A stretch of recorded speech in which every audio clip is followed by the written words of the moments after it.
आखिरकार ईमान और बिलाल की शादी का दिन आ ही जाता है, लेकिन इस शादी के फंक्शन में बहुत बड़ा ट्विस्ट पैदा होगा। अब ईमान के पास ऑप्शन क्या बचा है? ईमान के सामने इसकी साबका मोहब्बत भी खड़ी है, क्योंकि आज भी आकर वहाँ पर इमोशनल हो जाता है और माफ़िया मांगता है, हाथ जोड़कर बार बार ईमान के सामने रिक्वेस्ट कर रहा होता है कि आप प्लीज़ मुझे माफ़ कर दें और ये शादी भी ना करें। तो ईमान क्या करेगी? ईमान बिलाल के पास जा सकती है या आद के पास जा सकती है। इन दो ऑप्शन में से ईमान को अब एक ऑप्शन सेलेक्ट करना होगा। और दूसरी तरफ अगर देखा जाए ना, तो जो तैमूर है इससे भी सब कुछ बर्दाश्त नहीं हो रहा और इसने ये फैसला कर लिया कि बस मैंने जो है वो हर सूरत में बिलाल को मरवाना है।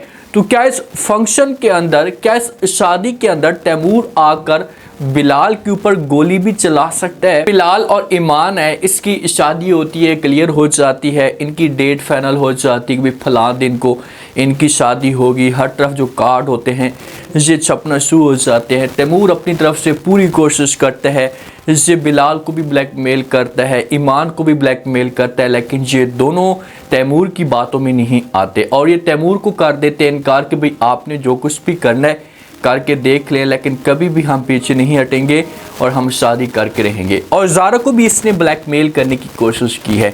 ये बंदा ज़ारा को पहले वाली समझ रहा था कि पहले जिस हिसाब से इसे मैं ब्लैकमेल करता था, धमकी देता था, तो ये मेरी बातों में आ जाती थी, तो अभी भी ऐसा होगा। लेकिन ज़ारा जो होती है ये तैमूर को कर देती है इनकार। तैमूर को कहती है कि भाई आपने जो कुछ भी करना है करके देख लें, लेकिन मैं आपकी बातों में नहीं आऊँगी और मैं शादी के अंदर जाऊँगी और मैं कभी भी बिलाल को मना नहीं करूँगी। तैमूर कहते हैं कि अच्छा ठीक है, फिर मैं भी देखता हूँ कि ये शादी कैसे होती है। तो ये अब अपने पास गन मंगवा लेता है। जब अपने पास गन रखता है तो कोई चौकीदार वगैरह या कोई भी बंदा आकर देख सकता है, तो वो आकर तैमूर की फैमिली को, तैमूर के वालिद को, तैमूर की माँ को आकर बता देते हैं कि भाई तैमूर ये सब कुछ कर रहा है, कोई बड़ा तमाशा खड़ा हो सकता है घर के अंदर और आप लोगों के लिए मुसीबत खड़ी हो सकती है।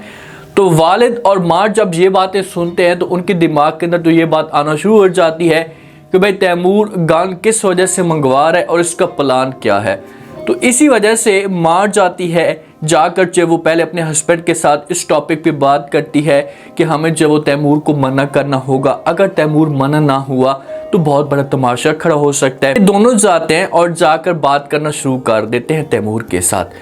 तैमूर को पहले प्यार से समझाने की कोशिश करते हैं। तैमूर को कहते हैं कि देखे बेटा, आपको हमने जो कहना था कह दिए, अब कुछ भी नहीं हो सकता, बिलाल और ईमान की शादी होकर रहेगी, आप बीच में ना ही पड़े तो अच्छा होगा, क्योंकि अगर आपने कुछ भी ऐसा करने की कोशिश की, बिलाल को नुकसान पहुंचाया, तो इस वजह से हमारे ख़ानदान की ज़िल्लत होगी, हमारे ऊपर आकर बातें की जाएंगी और बिलाल फिर आपको कभी भी नहीं छोड़ेगा और आपको कड़ी से कड़ी सज़ा भी मिल सकती है, इज़्ज़त की बात भी है। तो जब ये बात तैमूर सुनता है ना, तो तैमूर इनकार कर देता अपने वालिद को कहता है कि पापा जान, अम्मी जान, ये जो ज़िल्लत है ये आने जाने की चीज़ है, इंसान का दिल आबाद होना चाहिए और मेरा दिल आबाद है, और अगर मेरी शादी ईमान के साथ ना हुई तो मेरा जो दिल होगा ये मुकम्मल तौर पर बर्बाद हो जाएगा। तो आगे से वालिद कहते हैं कि अच्छा, तो अब तुम क्या कत्ल करने का प्रोग्राम बना चुके हो? तो तैमूर कहता है कि जी हाँ, अगर बिलाल ने मेरी बात ना मानी और ईमान मेरी ना हुई तो मैं बिलाल को हमेशा के लिए रास्ते से हटा दूंगा। तो वहाँ पर वालिद जो होता है ना, ये तैमूर को ज़ोरदार थप्पड़ मारते हैं। तैमूर को कहता है कि तुम्हारी हिम्मत कैसी हुई, अगर तुमने बिलाल के बारे में ऐसा सोचा या ऐसा करने की कोशिश की तो तुम्हें बहुत बड़ा नुकसान होगा, तुम सारी ज़िंदगी जलील होगे और हमारे ऊपर आकर बातें होंगी। जो तैमूर का वालिद है अब ये डर रहा है, ये बंदा खौफ खा रहा है। अब इस बात का खौफ है कि अगर तैमूर ने कुछ भी ऐसा किया तो सारी बात हमारे ऊपर आ जाएगी और कुछ भी नहीं हो सकता। और पहले इसकी जो बातें थी, इसके दिमाग के अंदर जो पहले वाला माहौल था ना, वो भी नहीं आया था कि भाई हमारे बेटे की कितनी गलतियां हैं और हमारे बेटे ने इस ख़ानदान को बर्बाद करने के लिए कौन सा रोल किरदार अदा किया था। तो रिदा होती है आद की होने वाली बेगम, जिसकी आद के साथ मंगनी हो चुकी होती है, तो उसके सामने भी कुछ ना कुछ असलियत आ जाती है। तो इसे भी आती है, आद के पास आकर बात करने की कोशिश करती है, आद को खुलकर सब कुछ बता देती है। अभी तक तो आद के दिमाग के अंदर कुछ गलत चाह रहा होता है, आद को गुस्सा होता है कि भाई आखिरकार ईमान ने बिलाल के साथ शादी किस वजह से की, इसे किस वजह से कर रही है। तो इसके दिमाग के अंदर भी गलत ख्यालात चाह रहे होते हैं कि भाई ईमान ने मेरे साथ बहुत बड़ा धोखा किया, अगर ईमान मेरे साथ सच्ची मोहब्बत करती तो वो मेरे पास आ जाती और आकर जो मेरे साथ सेट हो जाती। लेकिन आज ये नहीं सोचता कि भाई मेरी इसमें कितनी बड़ी गलती है, तो आकर सब कुछ इसके सामने असलियत खोल कर रख देती है। इसे कहती कि देखें कि जो गेम डालने वाला था ये तैमूर ही था, सारा कसूर तैमूर का था, क्योंकि तैमूर ने ही ईमान के ऊपर इल्ज़ाम लगाया था। इल्ज़ाम इस वजह से लगाया था कि ईमान ने तैमूर की बात नहीं मानी थी, इनकार कर दिया था बात मानने से। तो इसी वजह से तैमूर ने ऐसा इल्ज़ाम लगाया और ईमान के लिए मुश्किलात खड़ी हो गई। इसमें ईमान का कोई भी कसूर नहीं है। जब ये अल्फाज आज सुनते हैं ना, तो फिर जाकर आज को इस मामले पे यकीन तक नहीं होता कि यार मैंने कितनी बड़ी गलती कर दी है। एक कीमती हीरा मेरे पास था, इतनी प्यारी मेरी बेगम बनने वाली थी ईमान, और आज देखिए कि मैं किस मकाम पे खड़ा हूँ और उसे देखें। तो यहाँ पर आज अपना बिस्सा बोरिया गोल करता है और यहाँ से भागने का फैसला करता है, किसी के साथ कोई भी बात शेयर नहीं करता। और इधर ईमान और बिलाल का जो एक फंक्शन होता है शादी का, ये तैयार हो जाता है, स्टेज तैयार किया जाता है, ईमान को दुल्हन बनाकर लाया जाता है, बड़ी प्यारी लग रही होती है। वालिद इसके पास आता है, आकर बात करता और कहता है कि जब एक इंसान को अचानक में दौलत या ताकत मिले तो वो इंसान की किस्मत बदलने का जो वो एक ताकत रखती है, ये कुदरत रखती है। तो आपको ये दौलत या ताकत अचानक से मिली है तो मुझे पूरा यकीन है कि आपकी जो किस्मत होगी ये तब्दील हो जाएगी, बस आपने इसका साथ कभी भी नहीं छोड़ना। तो आगे से ईमान जो होगी जो अपने वालिद को जवाब देगी, अपने वालिद को बोलेगी कि जी बिल्कुल ऐसा ही होगा। अब ईमान का तो दिल पुख्ता हो चुका है, बिलाल का भी दिल पुख्ता हो चुका है, लेकिन ज़ारा को थोड़ी बहुत टेंशन होती है और ज़ारा आकर एक साइड पे बिलाल को करती और इसके साथ बातें करना शुरू कर देती। बिलाल को सब कुछ बता देती है कि बिलाल जो तैमूर के ख़ानदान का जो रवैया आ रहा है, जो तैमूर का रवैया आ रहा है, ये बहुत ही ख़तरनाक है और उसने प्लान बना लिए, वो आपको मरवाना चाहता है। आपने थोड़ा सा संभलना है, ये सब कुछ आप आराम के साथ देखें, जब अपने आप को किसी जगह पर किसी मकाम पे महफूज कर लें। तो आगे से जो बिलाल होगा ये ज़ारा को इनकार कर देगा, ज़ारा को बोलेगा कि भाई ऐसा नहीं हो सकता, इंसान के जो इज़्ज़त की बात होती है, और अगर मैंने ये फंक्शन अटेंड ना किया, जो एक साइड पे हो गया या पीछे हो गया, तो कभी भी मुझे ईमान का वालिद माफ़ नहीं करेगा।